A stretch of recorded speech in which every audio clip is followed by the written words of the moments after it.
There was a small village far from the city surrounded by forests, rivers, and rice fields.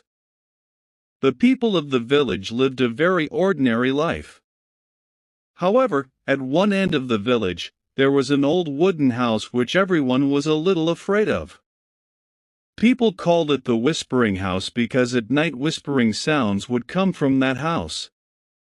Some said it was as if someone was talking, and some thought it was someone asking for help. No one would even go near that house.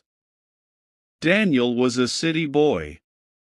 He had 1 minute and 3 seconds just graduated from university. He wanted to live somewhere quiet for a while away from the hustle and bustle of the city. So he rented a small cottage in this village. The village atmosphere fascinated him. He read books, drew pictures, and occasionally talked to the villagers. One evening while sitting in a tea shop, he overheard a conversation between some people.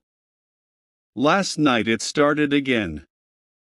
Whispering sounds. I told you don't even go near that house. There's something there. Daniel laughed and said, "Well, it sounds like a ghost." 2 minutes and 13 seconds story. No one laughed. Instead, one said, "You wouldn't understand, son. We saw it with our own eyes." The next morning, Daniel decided he would come and see for himself. He said, "There is no mystery that cannot be explained." He walked to the old house. The house was in a state of disrepair. The wood was rotting. The windows were broken. The door seemed to be hanging somehow. He pushed the door, music, opener. The sound of the door. It was dark inside. Dust and cobwebs everywhere. Yet a kind of 3 minutes and 26 seconds silence seemed to lock his ears. No bird song, no wind. Daniel took out a notebook and began to write. This is all fantasy. There is nothing here. He looked from room to room, old furniture, torn curtains, and dusty floors. Then he saw a staircase which led up to the upper rooms of the house. He slowly climbed the stairs. The attic room was half open. Inside it smelled like burnt paper. Inside the room was a rocking chair. It was slowly rocking on its own. But there was no one in the room. Suddenly a sound, a whisper, very soft. "Daniel."